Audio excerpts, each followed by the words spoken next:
नमः शिवाय।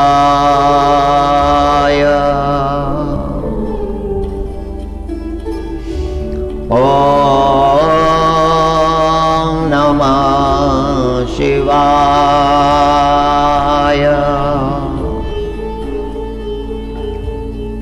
शैशाष्टौ वसवा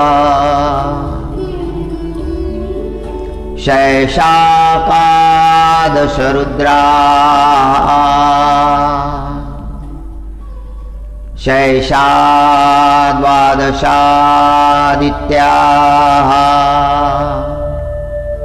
शैशा विश्वदेवाः सोमपाश्च शैशा यातु धाना असुरा रक्षांसि पिशाचा यक्षा सिद्धा शैशा सत्वरजस्तमासि शैशा ब्रह्म विष्णु रुद्ररूपिणी शैशा प्रजापतीन्द्रमनवः शैशा ग्रह नक्षत्र ज्योतिषी कलाकाष्ठादिकालरूपिणी तामहं प्रणमामि नित्यम् पापापहारिणी देवी मुक्ति प्रदायिनीं अनंता विजया शुद्धा शरण्यां शिवदा शिवा हरि। मंत्र दृष्टा ऋषि कहते हैं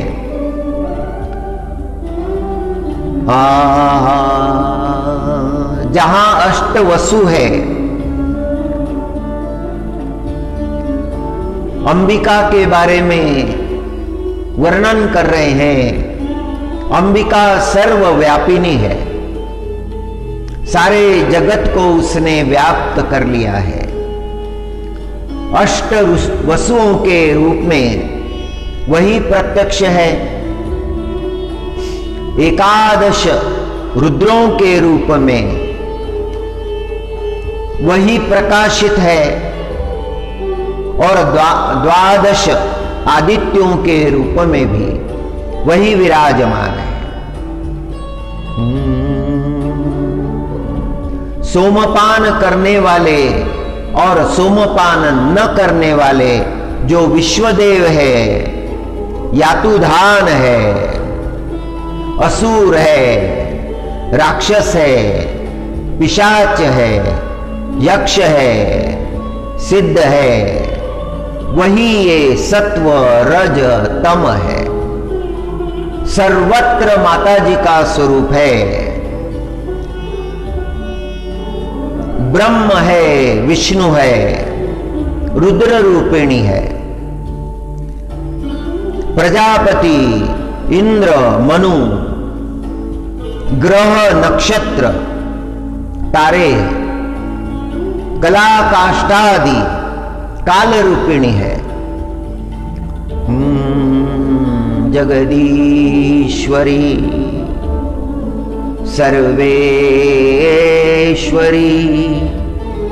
सर्वव्याप्त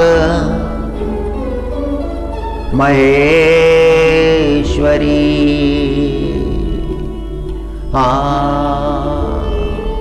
सारे जगत में दिव्य मां का विस्तार है।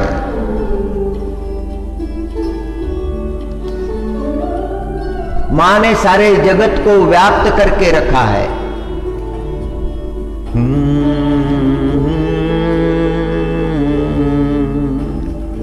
या देवी सर्वभूतेषु मातृरूपेण संस्थिता। आज अष्टमी का प्रसंग है। आज हम मातृरूप की उपासना कर रहे हैं।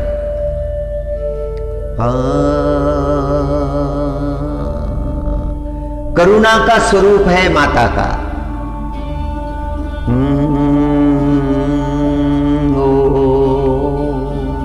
महाभारत के विराट पर्व में दुर्गा महात्म्य आया है। भगवती विंध्यावासिनी के प्राकट्य की कथा है। श्रीमद् भागवत में नारायण भगवान और देवी का संवाद है। शिव भगवान एक बार त्रेता युग में जब राम प्रभु ने अवतार धारण किया तब अयोध्या गए थे और माताजी उन्हें खोजने लगी। कैलाश पर देखा, कहीं भी नहीं मिले, बिना बताए कहां चले गए। माताजी चिंतित हो गई।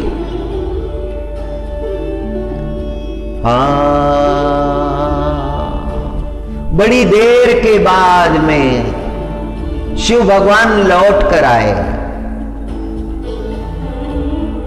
पार्वती जी ने प्रभु की चरण वंदना की।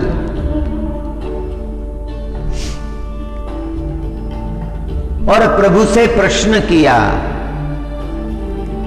हे परमात्मा, आप बिना बताए कहां गए थे? मैं सर्वत्र आपको खोज रही थी।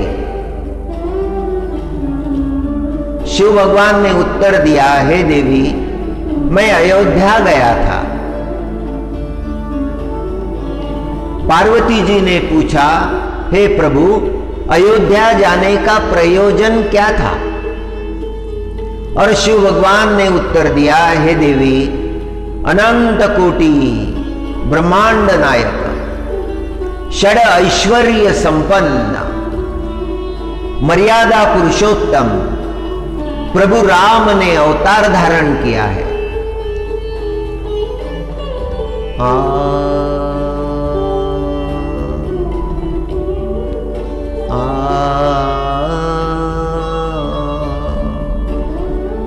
पार्वती जी ने कहा, फिर साथ मुझे क्यों नहीं ले गए? शिव भगवान ने सोचा कि अगर तुम्हें पूछने रह जाता तो विलंब हो जाता। और इस प्रसंग में मैं विलंब नहीं चाहता था। प्रभु ने अवतार धारण किया है। इस धराधाम पर प्रभु लीला करेंगे। अयोध्या में बहुत आनंद है। उस आनंद के प्रसंग में वहां पर उपस्थित रहना, ये मैं अपना परम कर्तव्य समझता हूं। हे देवी, तुम्हें बता नहीं पाया। महादेवी को बड़ा दुख हुआ। इतने आनंद का प्रसंग है और महादेवी वहां जा नहीं सकी। महादेवी ने मन ही मन संकल्प किया कि जब अगला अवतार होगा तो महादेवी वहां उपस्थित रहेगी। जब प्रभु अवतार धारण करेंगे तब वह दृश्य देखने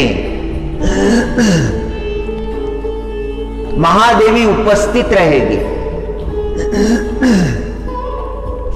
त्रेता युग पूरा हुआ, द्वापर आरंभ हुआ और 28वें द्वापर के आरंभ में श्री नारायण भगवान ने अंबिका को याद किया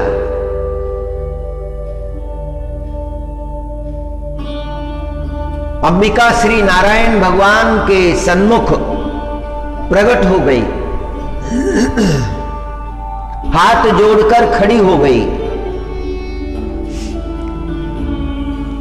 अंबिका ने पूछा, प्रभु आपने स्मरण किया? और नारायण भगवान ने कहा कि हां महादेवी,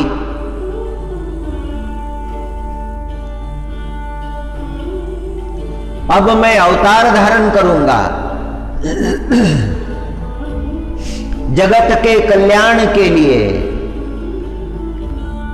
साधु संतों के परित्राण के लिए, दुष्ट दुर्जनों के विनाश के लिए। जिस धर्म को ग्लानि आई है, उस धर्म का प्रतिस्थापन करने के लिए, हे देवी, मैं देवकी जी का 8वां पुत्र बनूंगा। जब मैं देवकी जी का 8वां पुत्र बनूंगा, हे महादेवी, तुम भी यशोदा जी के गर्भ में प्रविष्ट होना और यशोदा जी की कन्या बनना। महादेवी को बड़ा आनंद हुआ। हे परमात्मा, परम कृपा है आपकी।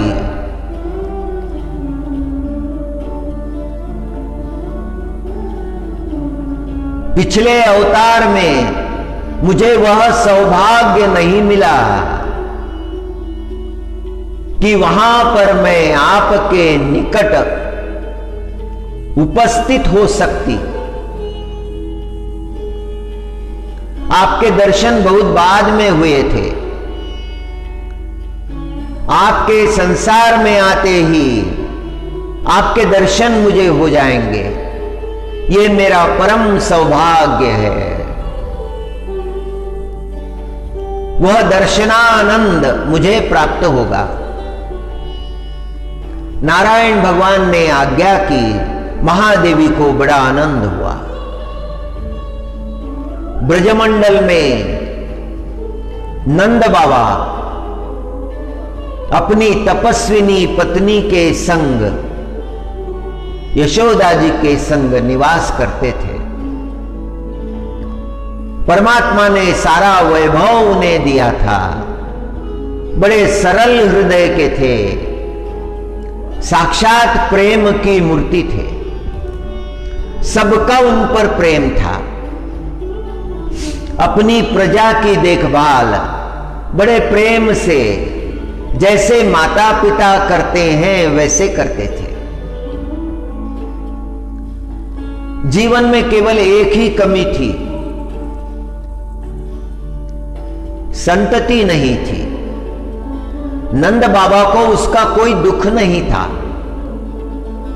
नंद बाबा यही समझते थे कि जो भी है वो परमात्मा की कृपा है। जो परमात्मा की इच्छा है वही हो।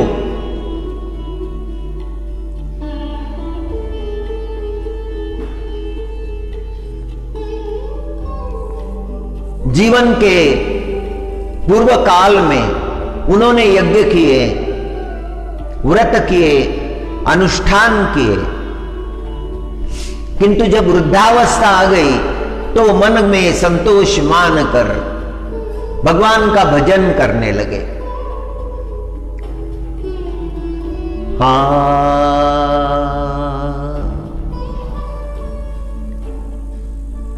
नंद बाबा के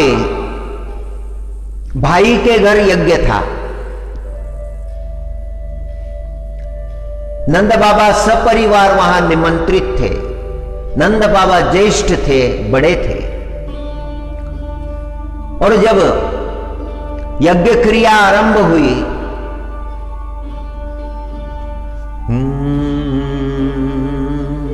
यज्ञ क्रिया होने लगी। नंद बाबा सामने बैठकर यज्ञ क्रिया को देखने लगे। यज्ञ क्रिया संपन्न हुई,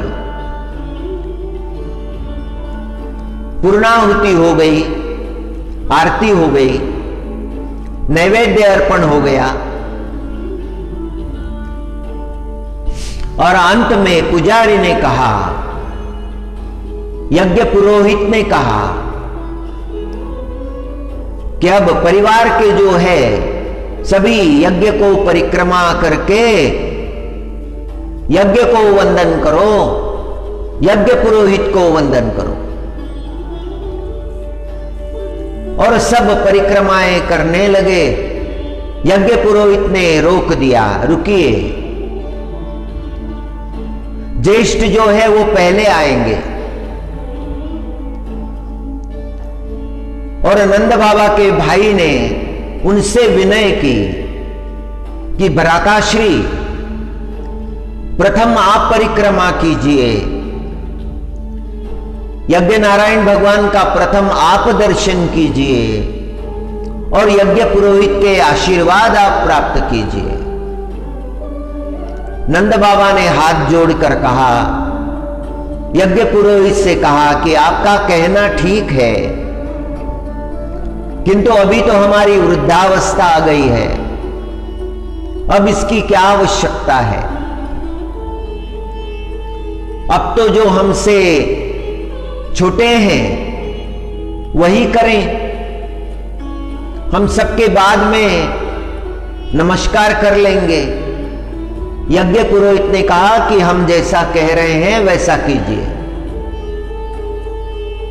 शांडिल्य ऋषि भी वहां पर बैठे थे। शांडिल्य ऋषि ने कहा कि बाबा जैसा यज्ञ पुरोहित कहते हैं वैसा ही कीजिए। बाबा यज्ञ दर्शन के लिए आए।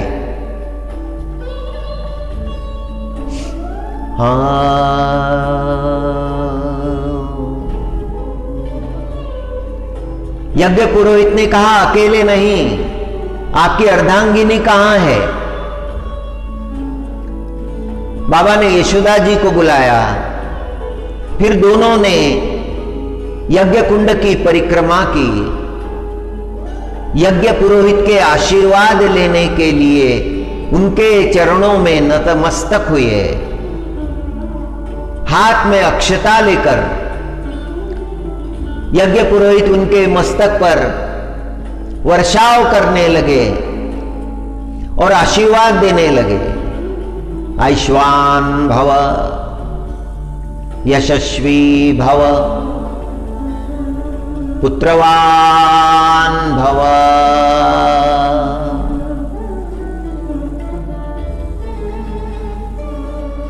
आशीर्वाद पूरा होने के बाद में नंद बाबा ने हाथ जोड़कर पूछा कि महाराज आशीर्वाद कैसा दे दिया। आयुष्मान भव तो ठीक है, बड़ी लंबी उम्र मिली है। यशवान भव, सब कुछ मिल गया है। पुत्रवान भव, यह आशीर्वाद कैसे दे दिया। शांडिल्य ऋषि ने कहा कि बाबा तर्क मत कीजिए, जो आशीर्वाद मिला है उसे स्वीकार कीजिए। बाबा शांत हो गए, मन में सोचने लगे, यज्ञ पुरोहित ने आशीर्वाद कैसा दे दिया। जब ब्रजमंडल लौट आए कुछ दिनों बाद पता चला, समाचार मिला, श्री यशोदा जी गर्भवती है। गर्भवती यशोदा जी के बारे में समाचार मिलते ही बाबा को बड़ा आश्चर्य हो गया। ये क्या घटना हो गई, कैसी घटना हो गई। सारे जीवन भर संतति की प्रतीक्षा की, संतति हुई नहीं, और अब वृद्धावस्था है, चौथा आश्रम लगा हुआ है और अब ये समाचार मिला है। बाबा ने शांडिल्य ऋषि के चरणों में वंदन किया और शांडिल्य ऋषि से कहा कि ये इसका अर्थ क्या है। शांडिल्य ऋषि कहने लगे, परमात्मा की आप पर कृपा है, इतनी देर बाद कृपा है, परमात्मा आपकी कीर्ति का विस्तार करना चाहते हैं, आप पर अनुग्रह करना चाहते हैं। बाबा ने पुनश्च शांडिल्य ऋषि को नमस्कार किया। यशोदा जी गर्भवती हो गई है और उधर मथुरा जी में कंस के बंदी गृह में कंस ने देवकी जी के 6 पुत्र पहले ही मार दिए हैं और 7वें जो गर्भ में आए थे वह रोहिणी जी के गर्भ में योग माया ने स्थापित किए थे। और वो 7वें जो है शेष नारायण बलभद्र जो रोहिणेय बन गए, रोहिणी जी के पुत्र बने थे। रोहिणी जी नंद बाबा के घर में ही थी। नंद बाबा को बड़ी प्रसन्नता थी। रोहिणी का पुत्र नंद भवन में आनंद ले रहा है और रोहिणी जी का पुत्र आने के बाद में अभी यशोदा जी का पुत्र आने वाला है, यशोदानंदन आने वाले हैं। नंद बाबा के मन में बड़ी प्रसन्नता है। समझ में नहीं आता है नंद बाबा के, विचारों में पड़े रहते हैं। अपनी बहन को बुलवा लिया, सुनंदा को बुलवा लिया और सुनंदा से कहने लगे, देखो। सुनंदा जी ने कहा, हां भैया। सुनंदा, तुम तो जानती हो घर में ये तुम्हारी भाभी का पहला प्रसव है और वो भी इस अवस्था में, इतनी वृद्धावस्था में। क्या करना है, कैसे करना है, यह बात तो मेरे समझ में नहीं आती है। सुनंदा कहने लगी, हे भैया, किसी बात की चिंता ना करना, सब मैं देख लूंगी। हाँ।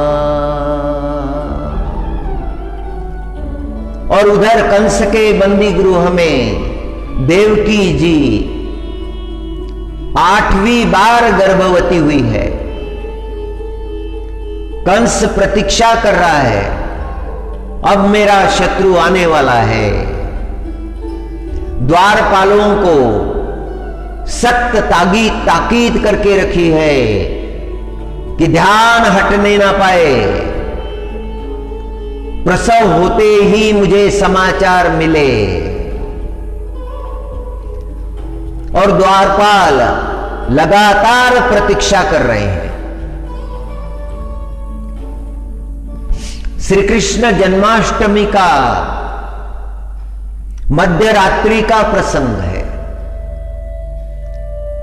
सारा बंदी गृह प्रकाश से भर गया है, दिव्य प्रकाश। उस प्रकाश का वर्णन नहीं कर सकते। अनंत सूर्यों का प्रकाश एक ही समय, एक सूर्य का प्रकाश ही मनुष्य देख नहीं पाता है। और जब अनंत सूर्यों का प्रकाश, सूर्यों के सूर्य, महासूर्य, हाँ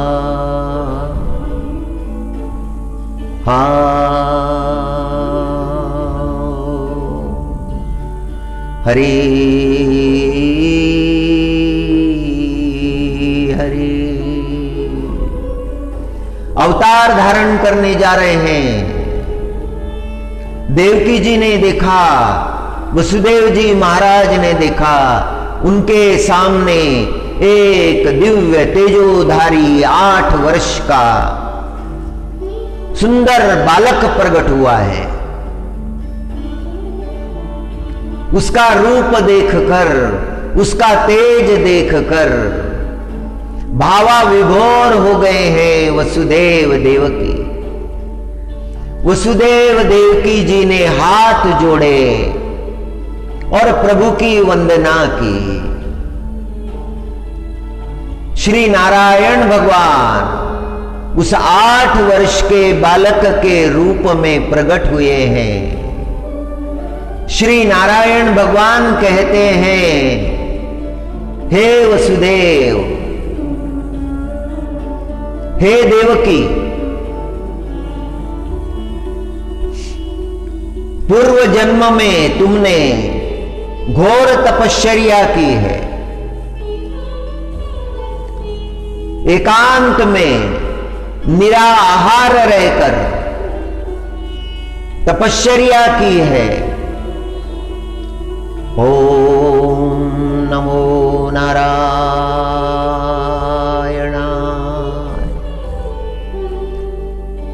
ओम नमो नारायणाय।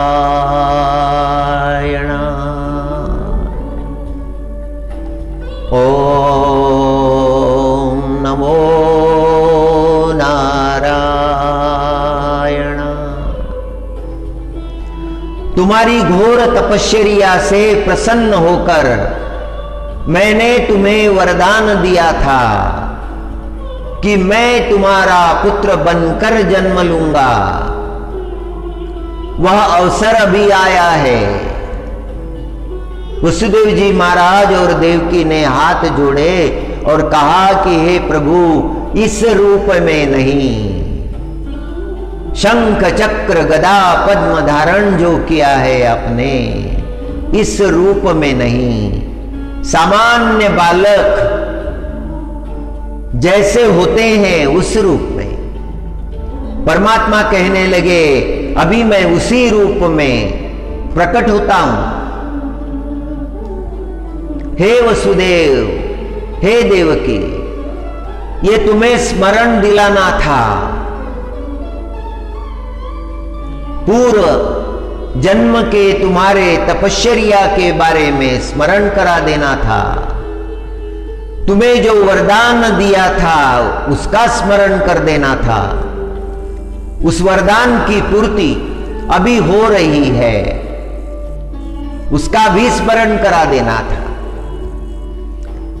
हे वसुदेव, अब तुम एक काम करना, मुझे ले जाकर नंद भवन में रख देना।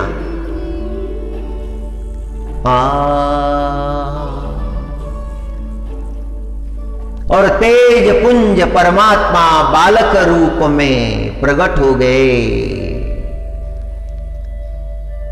उनके आने का शब्द द्वारपालों ने सुना। द्वारपाल दौड़ गए। कंस के अंतर्गृह में, महाराज महाराज, कंस जाग गया। किवाड़ खोले कंस ने। क्या हो गया? प्रसव हो गया महाराज। और कंस दौड़ने लगा। बंदी गृह के भीतर प्रविष्ट हुआ। देवकी जी के कक्ष में आ गया।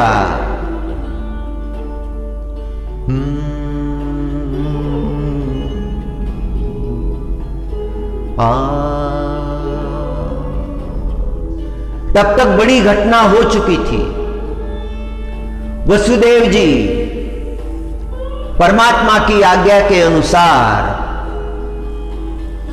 परमात्मा को एक टोकरी में रखकर ब्रजमंडल की ओर प्रस्थान कर गए थे और लौट कर भी आए थे। वसुदेव जी महाराज ने परमात्मा को देवकी जी की गोद से लेकर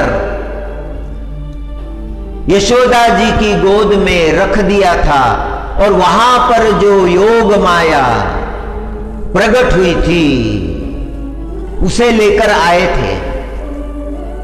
देवकी जी को योग माया दे दी है, कन्या है। जैसी प्रभु की आज्ञा थी, जैसी होनहार थी, देवकी जी के हाथ में देते ही उस कन्या ने शब्द किया था। वो शब्द सुनकर द्वारपाल जागे थे। पहले क्या हुआ ये खबर द्वारपालों को नहीं थी। देवकी जी के सामने कंस खड़ा है, गोद में कन्या को रखा है। देवकी जी हाथ जोड़कर कह रही है कि हे भाई, ये कन्या है, इससे तुम्हारे लिए कोई भी संकट नहीं है, इसे छोड़ दो, इसे रहने दो।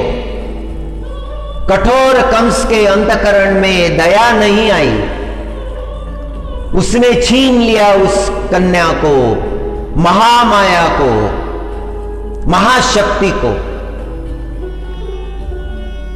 पैरों से पकड़ा है और दौड़ रहा है शिलाखंड की ओर, और शिलाखंड पर पटकना चाहता है। उसके हाथ से वो कन्या छूट गई, आकाश में प्रकट हो गई, अट्टहास करने लगी, जोर जोर से हंसने लगी।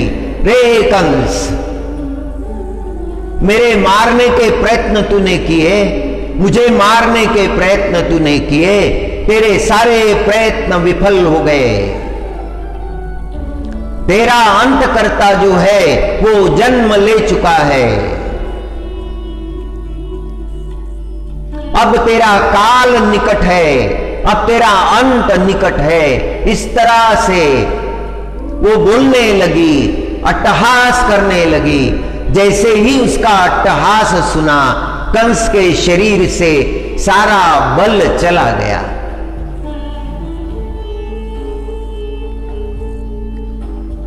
कंस लौट कर आया, देवकी जी से हाथ जोड़कर कहने लगा, सारे प्रयत्न विफल हो गए, उसने तो कहीं और जन्म लिया है। रहस्य कंस जान नहीं पाया।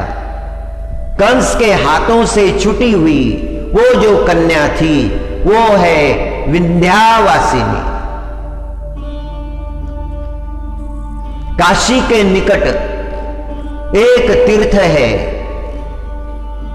वहां पर पर्वत पर, विंध्याचल पर वह विंध्यावासिनी निवास करती है। उसे सर्वमंगला कहते हैं, उसे अंबिका कहते हैं, उसे भगवती कहते हैं, उसे जगदम्बा कहते हैं।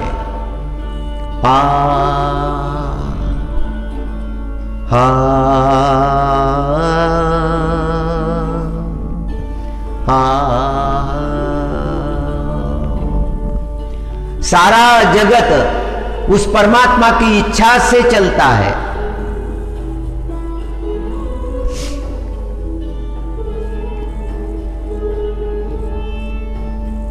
जगदोद्धारिणी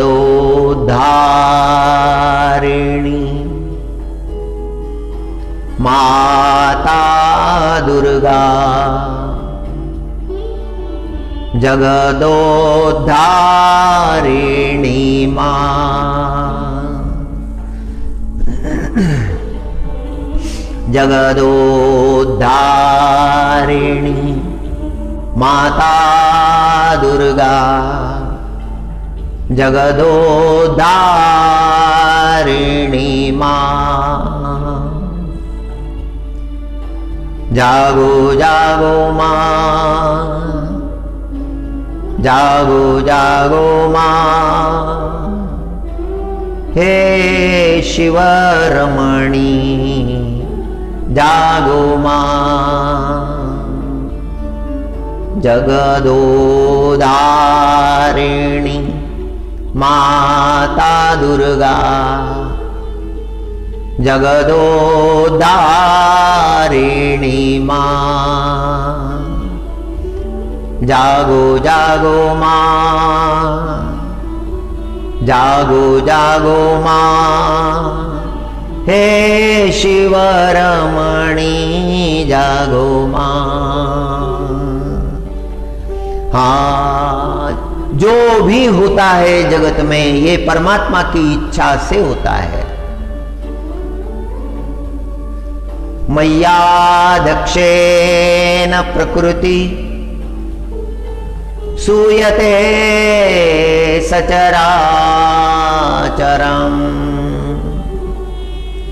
मय्या दक्षेण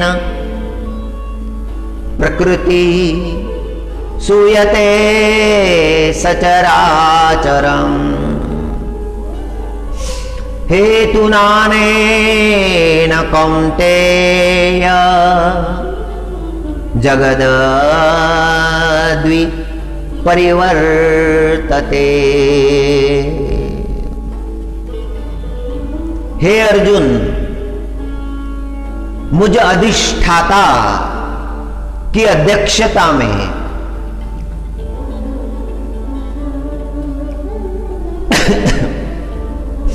प्रकृति रचना करती है। हाँ, काजे मिया अधिष्ठिलिया, काजे मिया अधिष्ठिलिया प्रकृति होती चराचराचिया संभूति। मनोनीमी हेतु हे उपपत्ति घड़े यया। प्रथम तो परमात्मा है, जो भी जगत में होता है वो परमात्मा की इच्छा से होता है। हाँ, परमात्मा के जन्म का प्रसंग है। बंदी गृह में जन्मे हैं, वसुदेव जी ने ब्रजमंडल में ले जाकर नंद भवन में रख दिया है, वहां लीला करेंगे, मनुष्य के जैसा आचरण करेंगे, किंतु मनुष्य नहीं है। हाँ,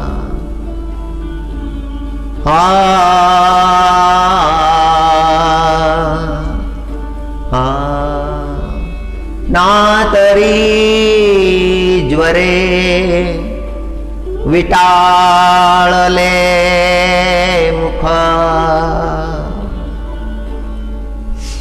ते दुधाते म्हणे कडुविख, देवी अमानुषा मानुष मानिती माते। नातरी ज्वरे विटाळले मुख, ते दुधाते म्हणे कडुविख, देवी अमानुषा मानुष मानिती माते। ये मनुष्य का ज्ञान है, जो परमात्मा को मनुष्य जैसा समझता है। अवतार धारण करते हैं परमात्मा, मनुष्य रूप में अवतार धारण करते हैं, किंतु उनके जो जन्म कर्म है वह अलौकिक है, वैसा कोई कर नहीं सकता, वैसा आचरण किसी को करना भी नहीं चाहिए। हाँ, जिसे ज्वर चढ़ गया है, सारा शरीर ज्वर से तप रहा है, कुछ समझ में नहीं आता है, इतना ज्वर बढ़ गया है, कठिन अवस्था है। ज्वर बुखार, और यदि कोई घर का व्यक्ति उसे पीने के लिए दूध दे दे और वो प्याला मुख से लगाए, एक घूंट लेने का प्रयत्न करे, वो कहता है नहीं चाहिए, नहीं चाहिए। बहुत कटु है, कड़वा है, कड़वा दूध नहीं है। उसके शरीर में ज्वर होने के कारण, बुखार होने के कारण मधुर पदार्थ भी उसे कड़वा लग रहा है। वैसे ही जिसके अंतकरण में अज्ञान का ज्वर है, उसे ज्ञान की बात कड़वी लगती है। परमात्मा को वो तो अमानुष है, मनुष्य नहीं है, और वो अज्ञानी जीव परमात्मा को मनुष्य जैसा समझने लगता है।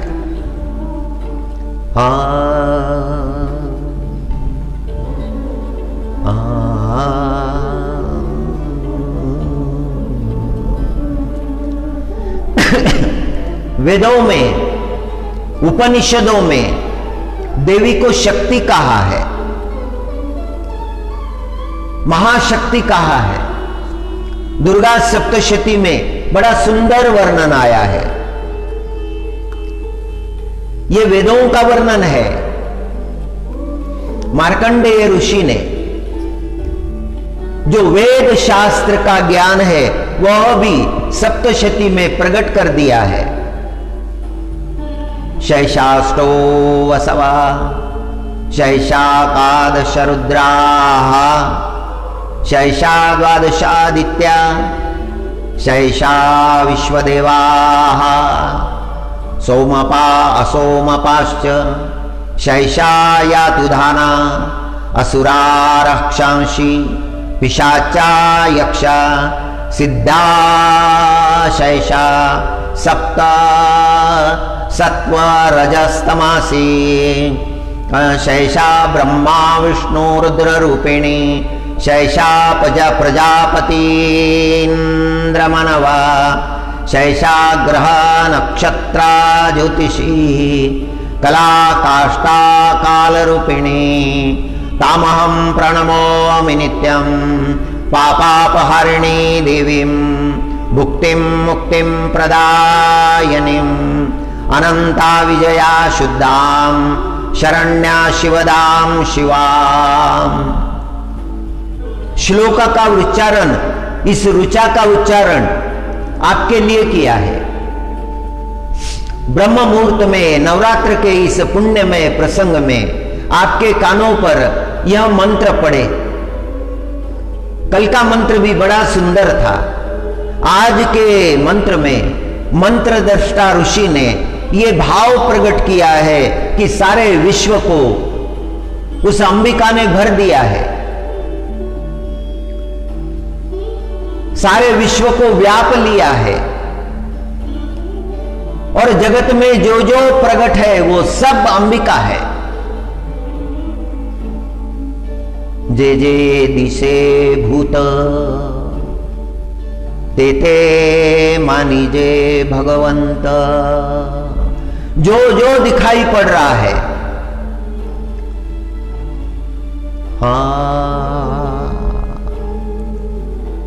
माता जी ने ही अष्टवसु का स्वरूप, एकादश रुद्रों का स्वरूप, द्वादश आदित्यों का स्वरूप, सोमपान करने वाले और न करने वाले विश्व देवों का स्वरूप,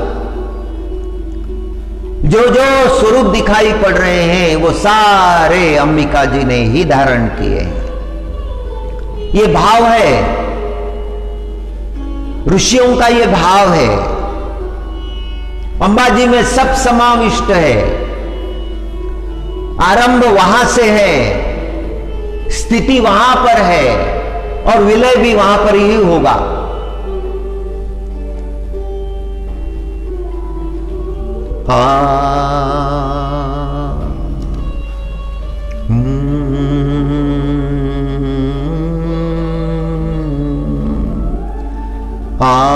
सर्वभूता यदा देवी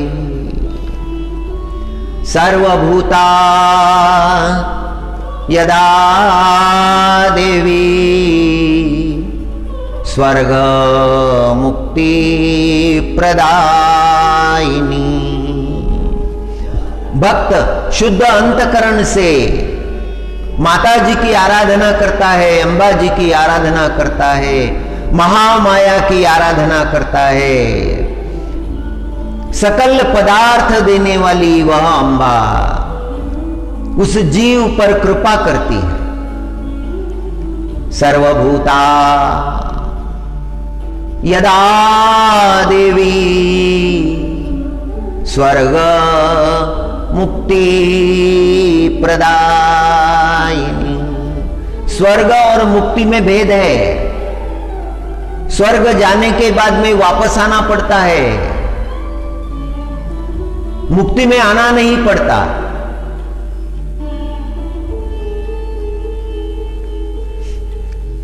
सर्वभूता यदा देवी स्वर्ग मुक्ति प्रदायिनी त्वं स्तुता स्तुतैका वा भवन्तु परमोक्तयः।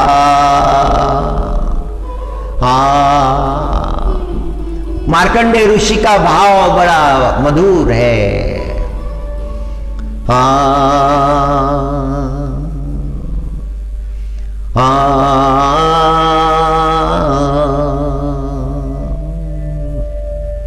सर्वस्वरूपे सर्वेश्वे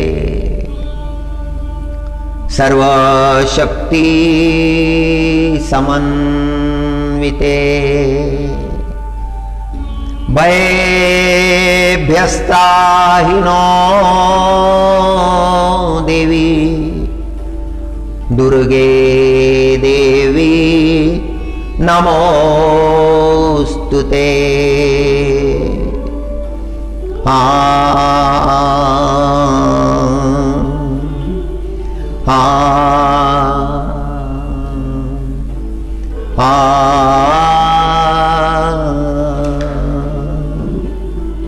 मंत्र दृष्टा ऋषियों ने माता जी का जो स्वरूप देखा है उसका वर्णन है। सर्व रूपों में है। पापापहारिणी, जीव के समस्त पापों को हरण करने वाली। जो माता जी को शरण जाता है, माता जी की आराधना करता है, वो सकल पापों से मुक्त हो जाता है। मुक्ति माता जी उसे प्रदान करती है। अनंता विजयाम शुद्धाम शरण्या शिवदा शिवा।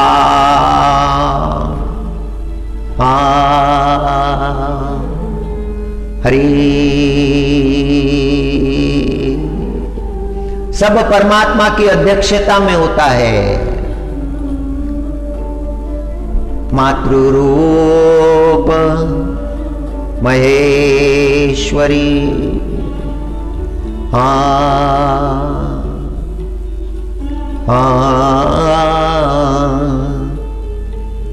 प्रेम स्वरूपा कारुण्य स्वरूपा दया स्वरूपा भगवती कल्याणकारिणी।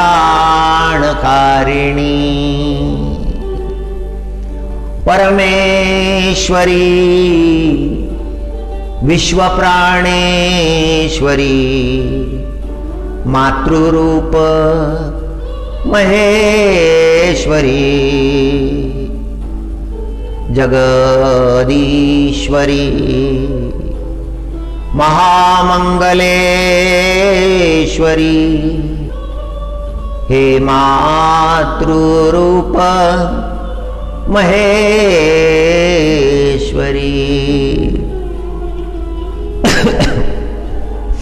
देवी के विशाल स्वरूप, विराट स्वरूप का वर्णन दुर्गा सप्तशती में मार्कंडेय ऋषि करते हैं। और देवी के दिव्य भाव का वर्णन उपनिषदों में भी आया है। बृहदारक उपनिषद ने मातृ स्वरूप का बड़ा सत्कार किया है। तस्यैव ब्रह्मा अजीजनत विष्णुरजीजनत रुद्रोमजीजनत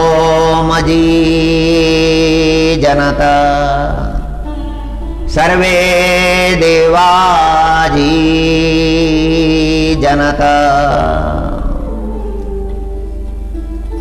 ब्रह्मा जी उसी पराशक्ति से निर्माण हुए हैं।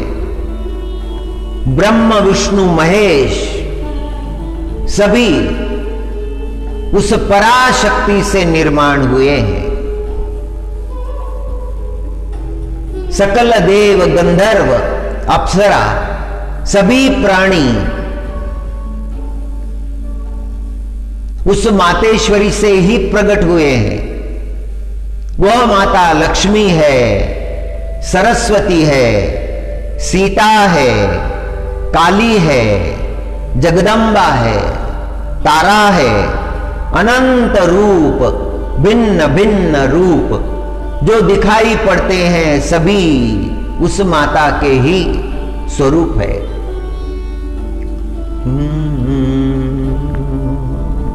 हाँ मने वाचा करणी जयाची भजने देवाची आवाहनी ते शरीर जातीये क्षणी देवची जाहले।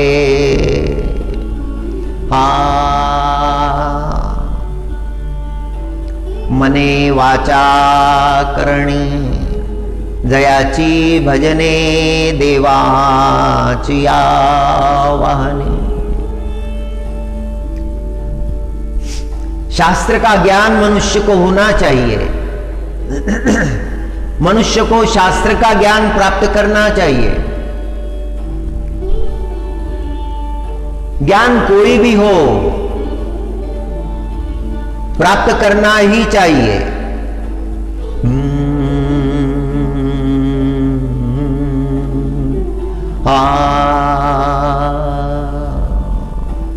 ज्ञान के बिना मनुष्य का जीवन अधूरा है।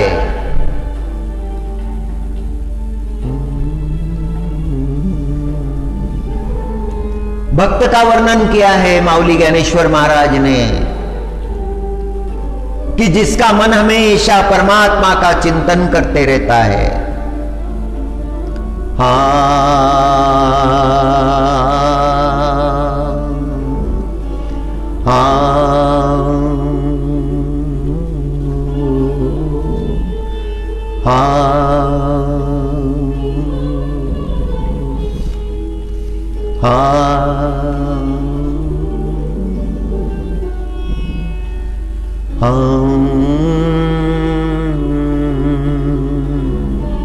मन से परमात्मा का चिंतन, वाणी से परमात्मा का गुणगान। श्री राम श्री राम श्री राम श्री राम। कभी कृष्ण का नाम लेते हैं, कभी राम प्रभु का नाम लेते हैं। राम कृष्ण का नाम लेते हैं, उसमें भेद नहीं है।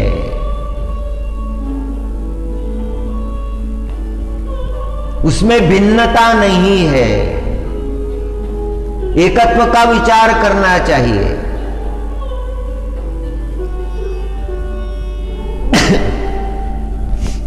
वाणी से भगवान का नाम,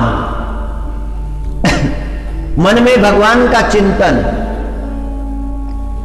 और हाथों में भगवत सेवा के कर्म, ये मनुष्य को करने चाहिए। और जिसके जीवन में ये तीनों बातें हैं,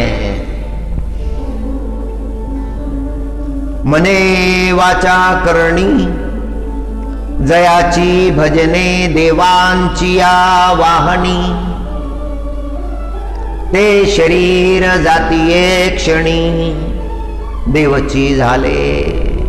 वो लोग भगवान भगवत स्वरूप हो जाते हैं जब शरीर छोड़ते हैं तो भगवत स्वरूप हो जाते हैं, फिर उनका जीवन मनुष्य जैसा नहीं रहा।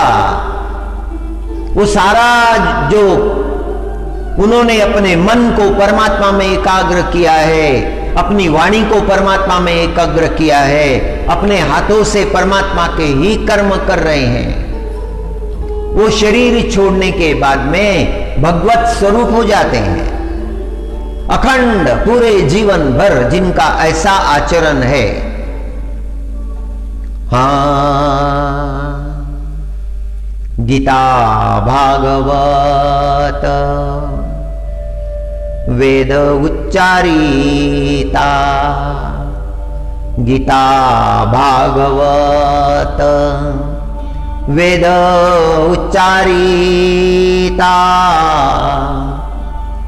पापाची वार्ता कोठे राहे।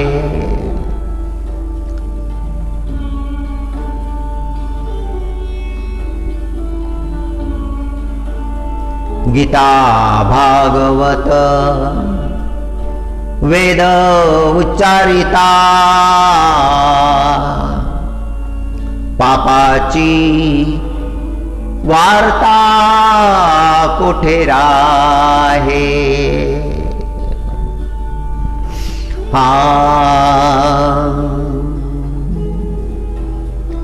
सकळ वासना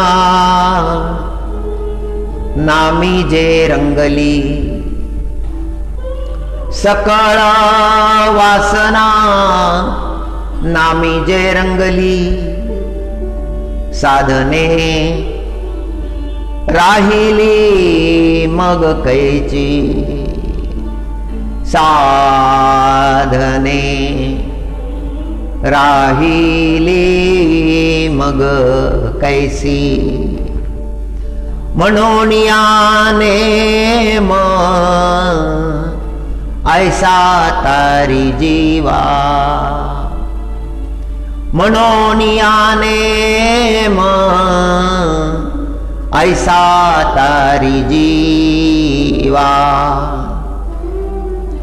होय तोची देवा आवडता, होय तोची देवा आवडता, सकळ वासना नामी जे रंगली। वासना तो बहुत बुरी मानी जाती है ना, किंतु महाराज जी ने यहां 2 प्रकार की वासनाओं का अर्थ किया है। 2 प्रकार की, एक अंततः दुख देने वाली है और एक अंततः सुख देने वाली है।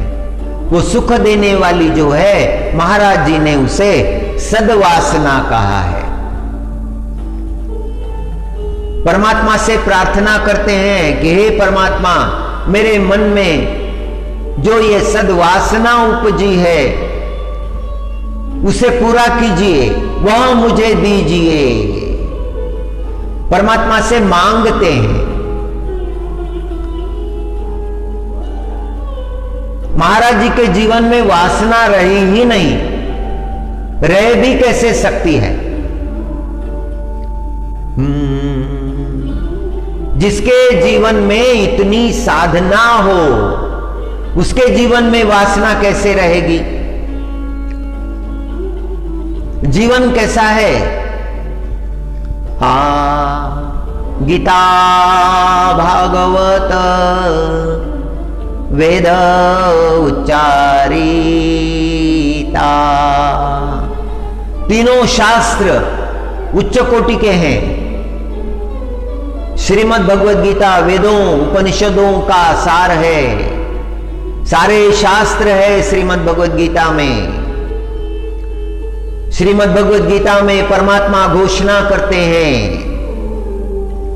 मयाध्यक्षेन प्रकृति सूयते सचराचरम हेतुनानेन कौन्तेय जगद्वी परिवर्तते। अंततः सारे परिवर्तन का कारण परमात्मा है। हाँ, और उस परमात्मा के ध्यान चिंतन में सारा जीवन रंग गया है। वाणी में उसका नाम है हरि। जय जय राम कृष्णा हरि, हरि जय जय राम कृष्णा हरि, हरि जय जय राम कृष्णा हरि, हरि हरि। जिसके वाणी में भगवान का नाम हो, जिसके मन में भगवान का चिंतन हो, घर में बैठे हैं किंतु चिंतन कर रहे हैं अपने परमात्मा का, परमात्मा के विविध रूपों का स्मरण कर रहे हैं। पंढरपुर के विठ्ठलनाथ, द्वारिका के द्वारिकानाथ, गोवर्धन उठाने वाले गोवर्धननाथ, वृंदावन के वृंदावन बांके बिहारी लाल,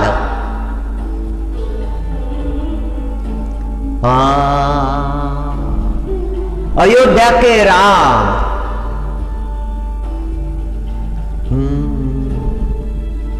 श्री पुरुषोत्तमपुरी के श्री जगन्नाथ,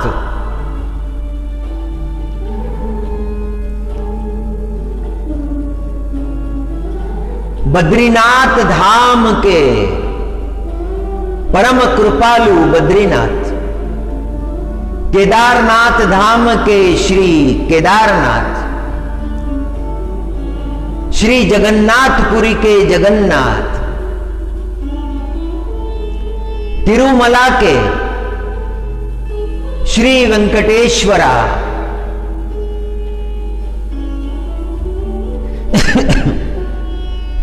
श्री रंग के रंगनाथ, रामेश्वरम के रामनाथ, अनंत रूपों में दिखने वाला वो परमात्मा एक ही है। नाम अनेक है। जैसे कोई मिठाई को मिठाई कहता है, कोई पेढ़ा कहता है, कोई स्वीट कहता है, कोई मिठाई कहता है। नाम विभिन्न है किंतु वस्तु तो एक ही है ना। परमात्मा उसे जो नाम प्रिय है उस नाम से पुकारते हैं। भक्तों को जो नाम प्रिय है, जो स्वरूप प्रिय है, उसी की आराधना भक्त करता है। पंढरीनाथ भगवान का भजन करने से द्वारिका नाथ का भजन हो जाता है। परमात्मा के जितने स्वरूप है उनका भजन हो जाता है। हरि जय जय राम कृष्णा हरि, हरि जय जय राम कृष्णा हरि। वाणी से भगवान नाम और हाथों से परमात्मा की सेवा, सर्वांग परमात्मा की सेवा में लगना चाहिए। सारे अंगों से परमात्मा की सेवा, हाथ सेवा कर रहे हैं, मन चिंतन कर रहा है, वाणी गुणगान कर रही है, आंखें उस परमात्मा को देख रही है। आवडे हे रूपा, आवडे हे रूपा, गोजीरे सगुण, गोजिरे सगुण गीता भागवत वेद उच्चारिता पापाची वार्ता कुठे राहे। कहां बचा है पाप? जिसकी वाणी में गीता है, भागवत है,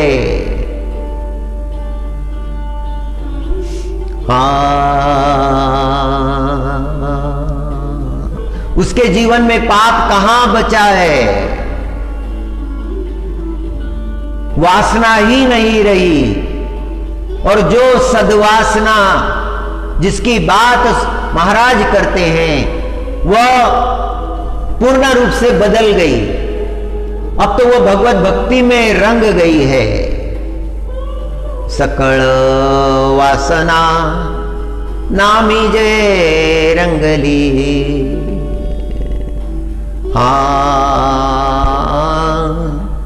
साधने राहिली मग कोठे। अब क्या आवश्यकता है साधनों की? अब तप की आवश्यकता नहीं रही, अब जप की आवश्यकता नहीं रही, अब अनुष्ठान की आवश्यकता नहीं रही, अब यज्ञ की आवश्यकता नहीं रही। सारा जीवन उस परमात्मा के रंग में रंग गया है। What is the use of having no meaning in life? क्या उपयोग है उस जीवन का जिसमें कोई अर्थ ही नहीं है? अर्थ का प्रयोग यहां पर धन के रूप में नहीं किया है। अर्थ, मीनिंग, क्या उपयोग है उस जीवन का जिसमें कोई मीनिंग नहीं है? Living 100 years without purpose has no meaning. उद्देश्य के बिना 100 साल जीने से कोई अर्थ नहीं है। There should be meaning. अर्थ चाहिए। किस लिए जीवन जी रहे हैं? क्या करना है? क्या प्राप्तव्य है? क्या गंतव्य है? These are the basic questions.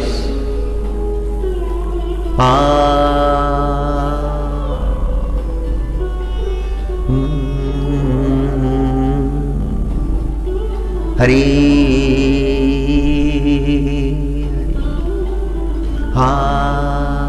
एक नामधारी थे जिन्होंने अपने जीवन में नाम धारण करके रखा था। विठलनाथ भगवान के भक्त थे। उनके नाम मुख में अखंड भगवान नाम था। जन्म से ही अंधे थे, आंखें नहीं थी, जगत देखा भी नहीं था। भजन बड़े मधुर गाते थे, बहुत सुंदर भजन गाते थे।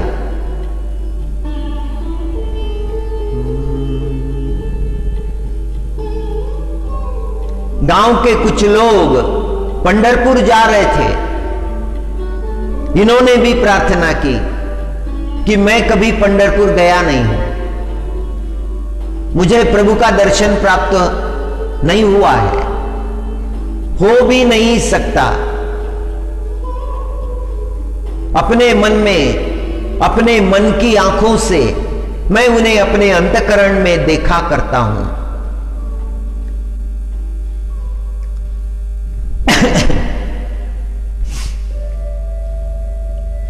जैसा संतों ने अपने अभंगों में गायन किया है, उन अभंगों के बारे में सोच सोच कर मैं भावना करता हूं और मेरे अंतःकरण में उस परमात्मा का स्वरूप देखता हूं। आप लोग पंढरपुर जा रहे हैं, मैं भी आना चाहता हूं। सब लोगों ने विचार किया कि ये तो दर्शन कर नहीं पाएगा, किंतु ठीक है, भला मानस है, रास्ते में भजन सुनाता जाएगा, उन्होंने ले लिया साथ में। और जब मंदिर में प्रवेश करना है तो उसने कहा अपने साथियों से, मुझे बताते रहना हम कहां आ गए।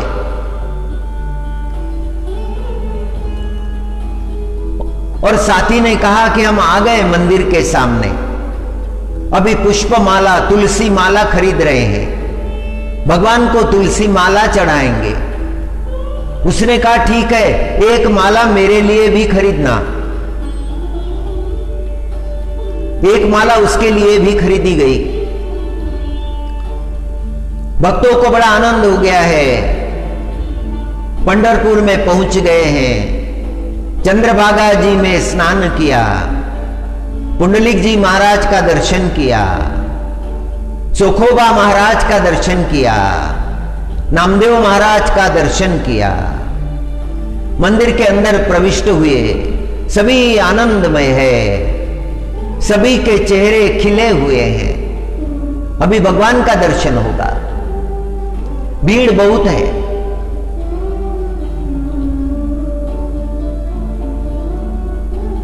गरुड़ मंडप में आ गए, वहां जय जयकार हो रहा है, जोर जोर से भक्त जय जयकार कर रहे हैं।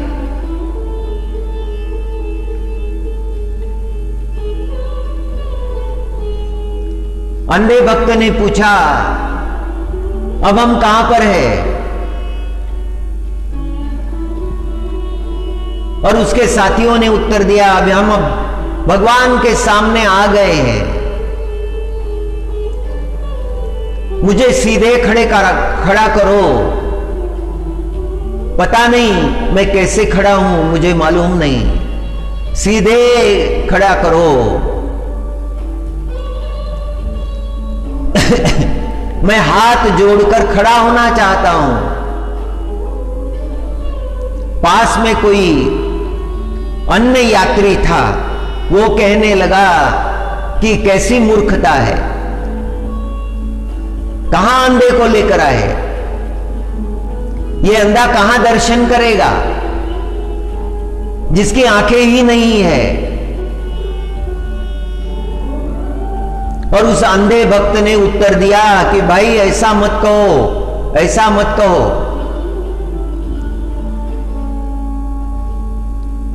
मुझे आंखें नहीं है ठीक है, किंतु मेरा परमात्मा तो देख रहा है, मैं उसे देखूं ना देखूं वो तो मुझे देख रहा है, और वो यदि मुझे देख ले तो फिर मेरे जीवन में क्या रह गया है।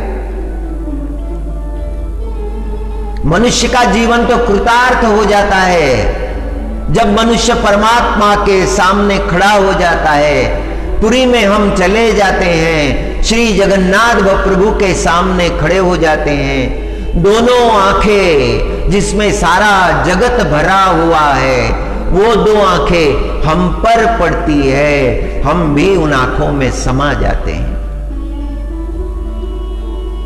ये तो भाव की बात है। बुद्धि से सोचोगे तो नहीं,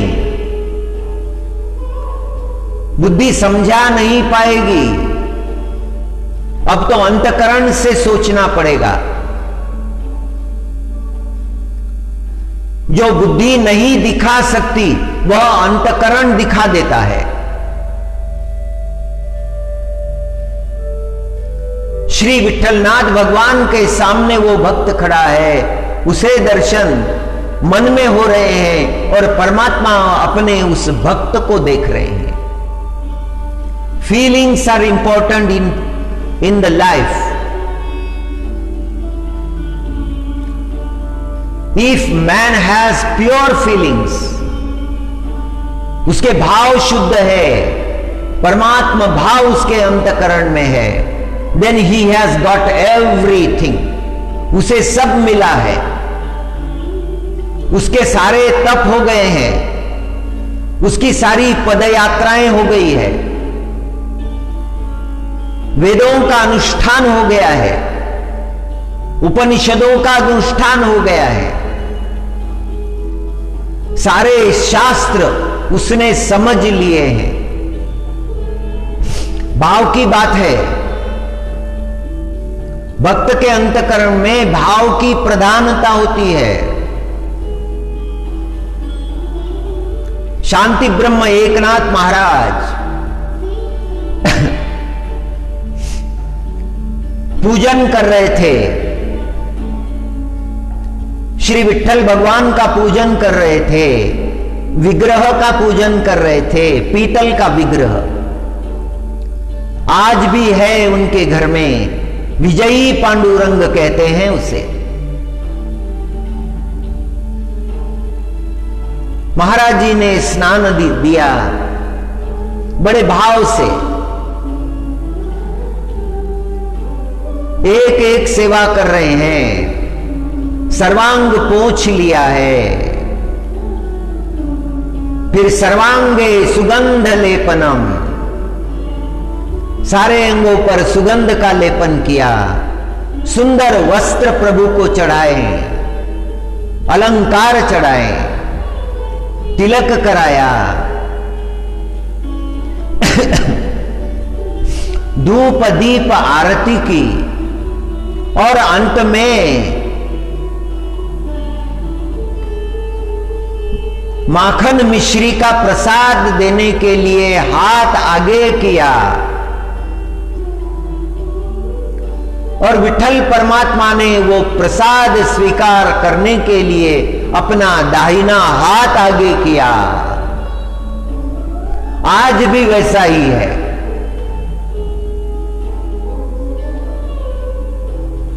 शांति ब्रह्म एकनाथ महाराज जब प्रभु को प्रसाद अर्पण करते हैं तो वह परमात्मा अपना हाथ आगे बढ़ा देता है।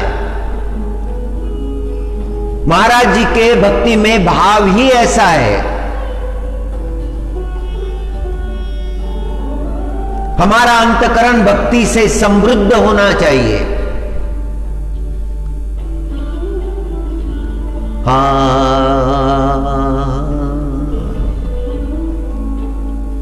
इतनी रात में उठते हैं, 2 बजे उठना पड़ता है, स्नानादि सब नित्य कर्म करने के बाद में फिर प्रवचन सुनने के लिए बैठना पड़ता है। भाव तो है, भाव के बिना थोड़े ही हो सकता है। कौन करेगा भाव के बिना?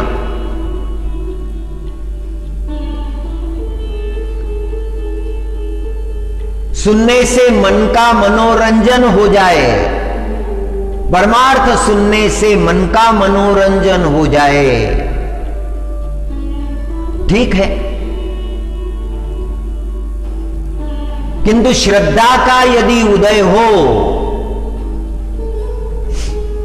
श्रद्धा यदि बढ़ने लगे तो इतनी रात में उठना, नित्य कर्म करके श्रवण के लिए बैठना सफल हो गया।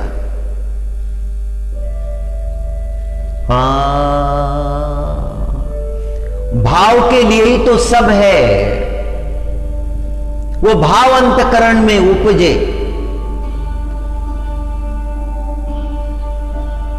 वही सबसे बड़ी आराधना है।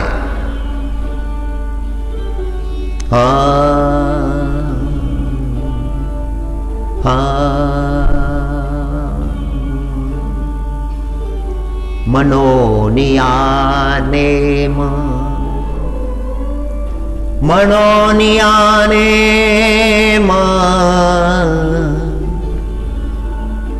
नेम ऐसा तारी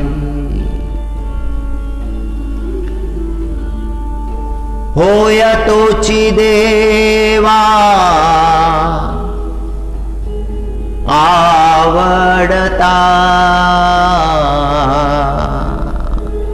इसीलिए जो नियम लिया है उसको श्रद्धा के साथ पालन करना चाहिए। एक नियम, एक विचार,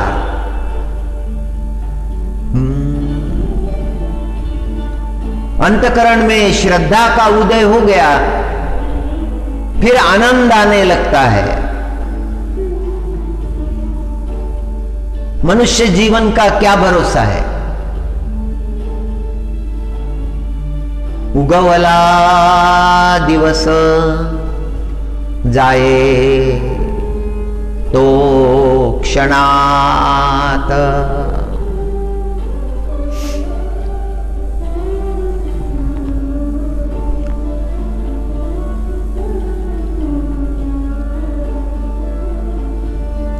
उगवला दिवस जाए तो क्षणात, विचारुनी हित करावेगी। महाराज जी सावधान करते हैं, अपना हित कर लो, दिन जा रहे हैं।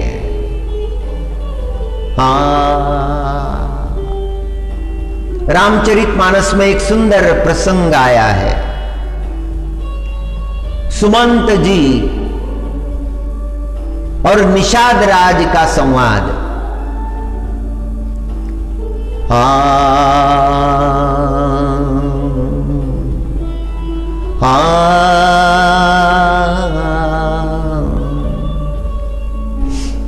जब राम प्रभु ने सुमंत्र जी से कहा कि हे तात, आप लौट जाइए, अयोध्या लौट जाइए।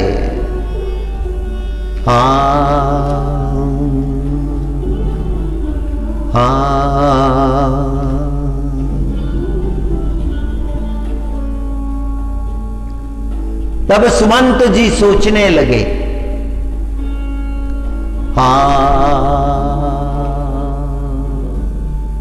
व्याकुल हो गए, रोने लगे। अब मैं अयोध्या कैसे जाऊं?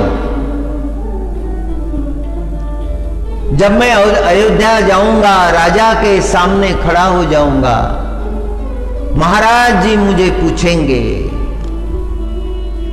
राम को कहां छोड़ आए, सिया लखन को कहां छोड़ आए। ऐसा जब पूछेंगे तो मैं उनको क्या उत्तर दूंगा? आज तक मैंने कभी भी राजा को अपनी वाणी के कारण दुख होने नहीं दिया है। कितने प्रसंग आए, मैं अपनी मर्यादा में ही रहा हूं। मेरे आचरण से राजा को सुख पहुंचे, यही मेरे प्रयत्न रहे हैं। और आज मुझ पर यह कितना कठिन प्रसंग आया है कि मैंने श्री राम जी को वन में छोड़ दिया है।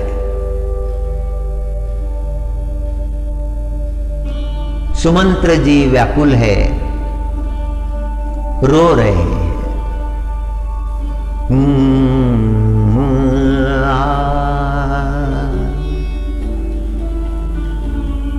निषाद राज ने सुमंत्र जी का ये दुख देखा।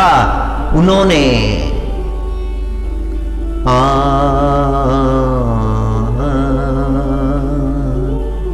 धरी धीरजु तब कहाई निषादु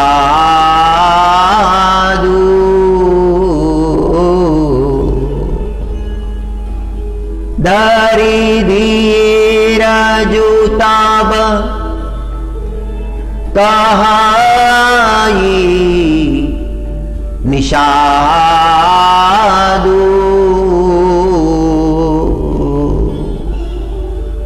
अब सुमंत्र परिहरहु विषादु। उस निषाद राज ने, निषादों का राजा है, पढ़ा लिखा नहीं है,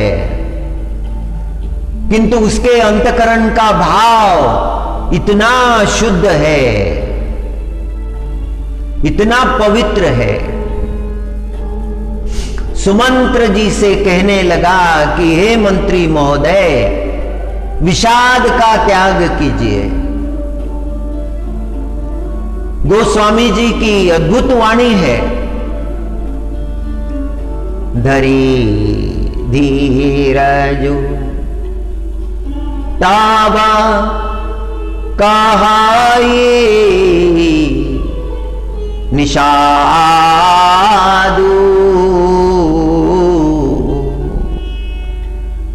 अब सुमंत्र परिहरहु विषादु। अब आप दुख का त्याग कर दीजिए, विषाद का त्याग कर दीजिए। कठिन प्रसंग जीवन में आते हैं, दुखदाई प्रसंग जीवन में आते हैं, दुखों का सामना करना ही पड़ता है। सिर का बोझ दूसरे के सिर पर दिया जा सकता है, मन का बोझ किसे दे, जिसका उसी को ही ढोना पड़ता है।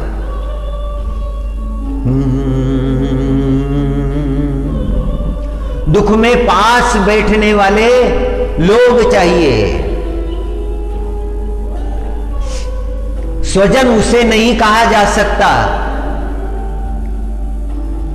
जो कठिन प्रसंग में छोड़कर चला गया, मुंह मोड़कर चला गया,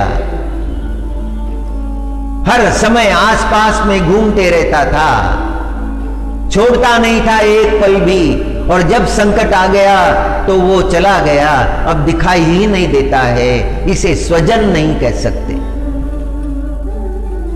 स्वजन की आवश्यकता तो दुख के समय होती है। हाँ, निषाद जैसे स्वजन हो गया है सुमंत्र जी के लिए। सुमंत्र जी राम प्रभु के सामने रो नहीं पाए, किंतु जब अकेले में निषाद राज से बातचीत कर रहे हैं तो रोने लगे, फूट फूट कर रोने लगे। उनका अंतकरण भर आया, नाना विचार उनके अंतकरण में उभरने लगे। राजा को क्या बताऊंगा, कौशल्या मां दौड़ कर आएगी, मां से क्या कहूंगा, अयोध्या के सारे प्रजाजन दौड़ कर आएंगे, उन्हें क्या कहूंगा, गुरुदेव वशिष्ठ पूछेंगे, उन्हें क्या कहूंगा, क्या उत्तर दूंगा। मुझे कठोर वचन बोलने पड़ेंगे, सत्य मुझे उन्हें सुनाना पड़ेगा।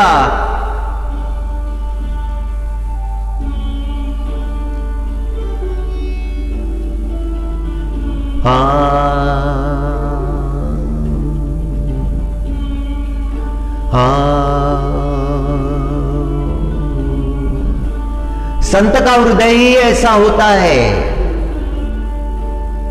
इटली में एक संत हो गए, सेंट फ्रांसिस ऑफ असीसी। बड़ा क्रांतिकारी जीवन है उनका। समाज को उन्होंने बहुत सुंदर, बहुत ऊंची शिक्षा दी है। उनकी प्रार्थनाएं जगत में प्रसिद्ध है। उनकी प्रार्थना में एक चरण आता है, Lord make me an instrument of thy piece. परमात्मा, तुम्हारे शांति का एक साधन मुझे बना दो, सारे जगत में तुम्हारी शांति का प्रचार मैं कर सकूं। जो शांति तुमने जगत के लिए दी है, ऊंचा विचार कहीं भी हो, किसी भी भाषा में हो, किसी भी धर्म में हो, वह ऊंचा ही होता है। हमें तो उपनिषदों के भाव नजर आते हैं इसमें। Lord make me an instrument of thy piece.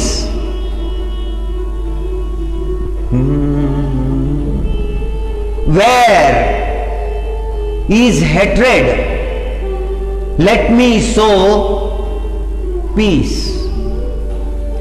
जहां पर घृणा है वहां पर मुझे शांति का प्रचार करना चाहिए।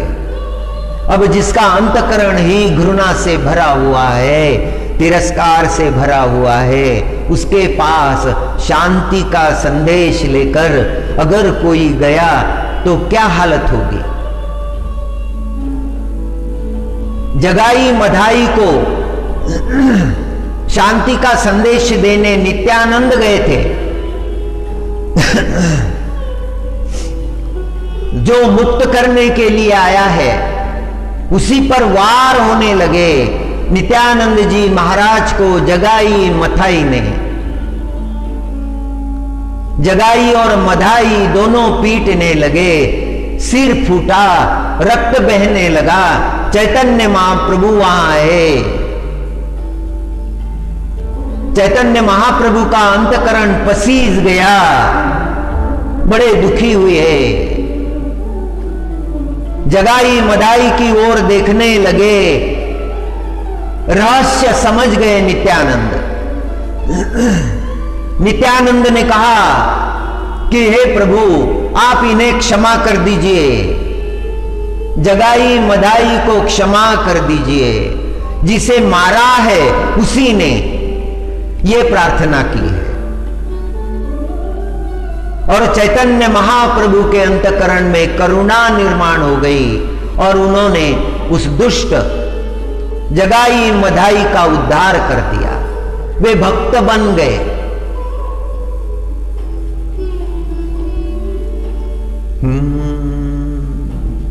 संतों के अंतकरण का भाव ही ऐसे होता है। सेंट फ्रांसिस ऑफ असीसी, उनकी प्रार्थना में यही बात आई है, परमात्मा मुझे तुम्हारा एक साधन बना लो। Make me an instrument of your peace. मैं तुम्हारे कार्य में उपयोगी पड़ूं, ऐसा कुछ हो।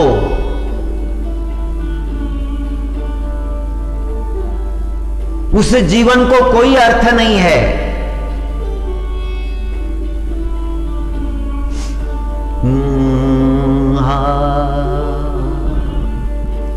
ये परमार्थ विचार संत की वाणी में है। श्री रामचरितमानस में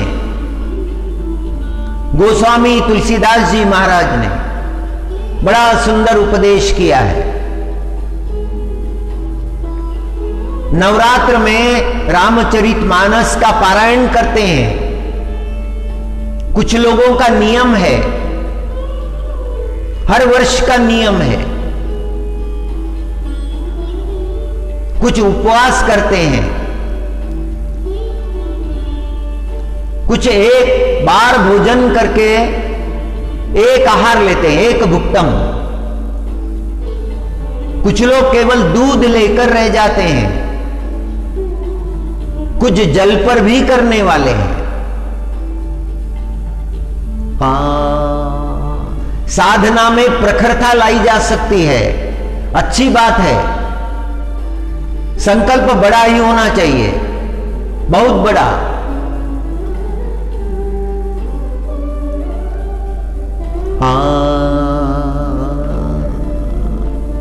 भाव का सौंदर्य है भक्त के अंतकरण में। रामचरितमानस के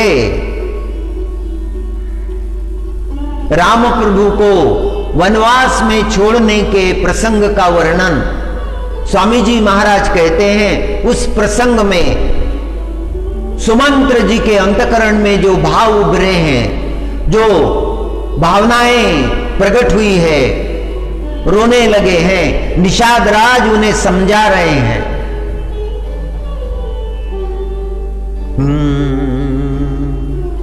धरी धीरजू,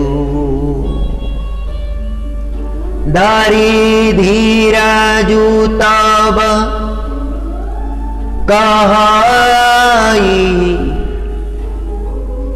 निषादू।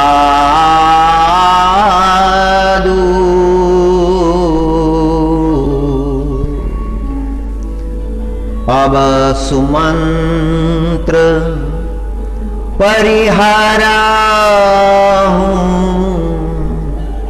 विषादू।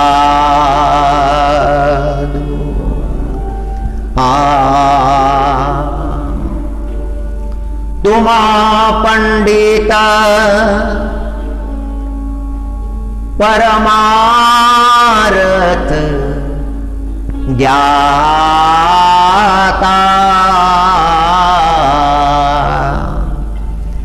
धरहु धीर लखी विमुख विधाता। एक एक शब्द का अर्थ इतना सुंदर है, इतना मधुर है, इतना गहरा चिंतन है। स्वामी जी महाराज कहते हैं कि अब धीरज धरिए, क्योंकि विधाता विमुख है। भाग्य विधाता जो ब्रह्मा है, जिसने भाग्य लिखा है, वो अभी अनुकूल नहीं है। अब इस कठिन प्रसंग में धैर्य धारण कीजिए। हम जैसे लोगों के लिए भी ये संदेश मिल जाता है कि जब कठिन प्रसंग आता है तो धैर्य धारण करना चाहिए। हाँ, धैर्य देने वाला कोई चाहिए।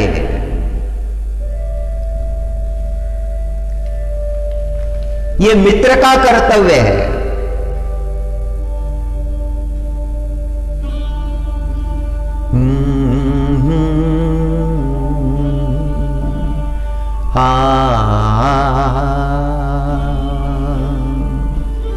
It is far better to be alone. अकेला रहना श्रेष्ठ है। It is far better to be alone than to be in bad company. बुरे लोगों की संगति से अच्छे लोग तो सभी को नहीं मिलेंगे। अकेला रहना श्रेयस्कर है।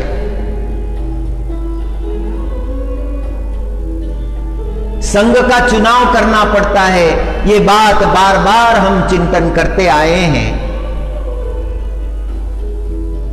एक अनपढ़ व्यक्ति, वन में निवास करने वाला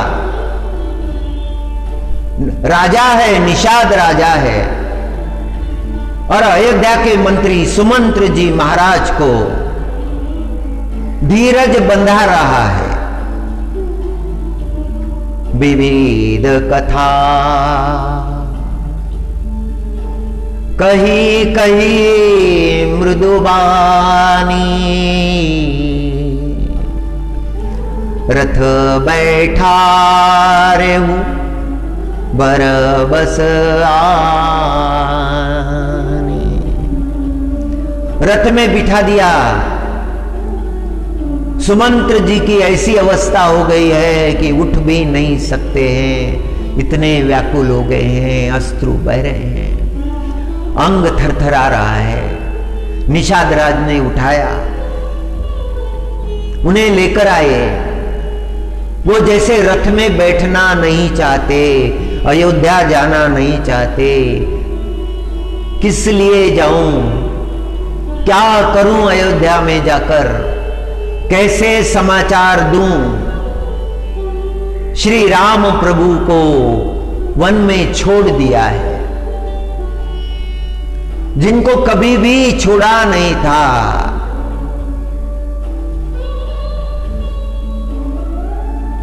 छोटे राम प्रभु बचपन में दौड़कर आते थे और सुमंत्र जी की चरण वंदना करते थे।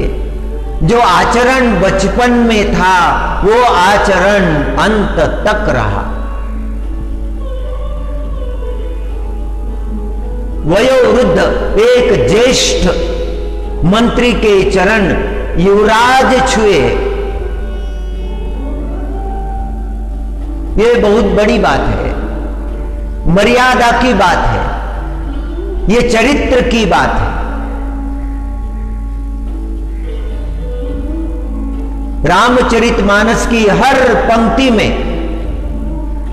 दिव्य संदेश है जिसे मनुष्य अपने जीवन में धारण कर सकता है।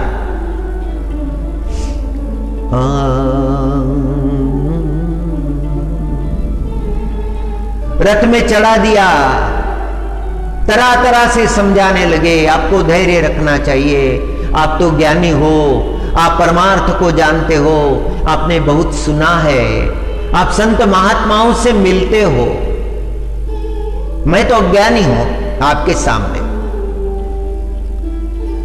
शोक शिथिल रथु सकैन हाकी। शोकग्रस्त सुमंत्र जी रथ में चढ़े हैं, किंतु रथ हाका नहीं जा रहा है। शोक शिथिल रथु सकैन हाकी। रघुबर बिरह पीर बाकी। रघुबर बिरह पीर बाकी। जो राम प्रभु के लिए प्रेम है वो अंतकरण में इतना गहरा प्रेम है, अंतकरण भर आया है, समझ में नहीं आता है क्या करूं, कैसे अयोध्या को जाऊं। विकल अवस्था हो गई है सुमंत्र जी की। वह अवस्था देख रहे हैं निषाद राज, और निषाद राज भी रो रहे हैं।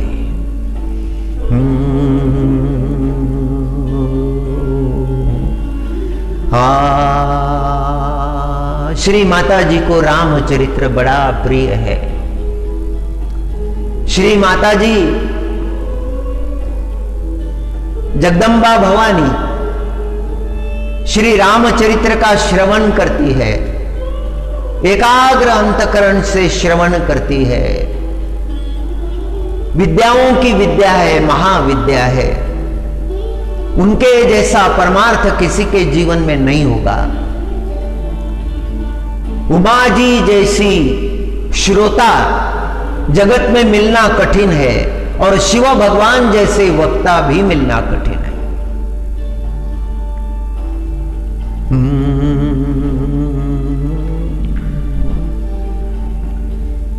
श्री माता जी के चरणों में आज के लिए इतना ही समर्पण करते हैं।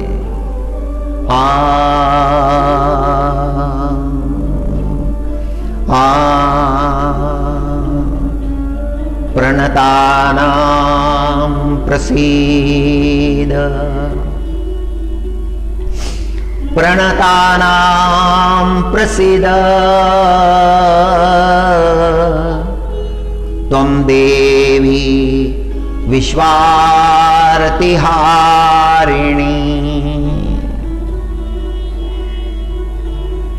त्रैलोक्यवासिना मिड्डे लोकानां वरदा भव। हे मां, सब पर कृपा करो, सारे जगत पर कृपा करो। जो तुम्हें प्रणाम करते हैं उन पर भी कृपा करो, जो तुम्हें प्रणाम नहीं करते उन पर भी कृपा करो। हे मां, सब सारे जगत का मंगल करो।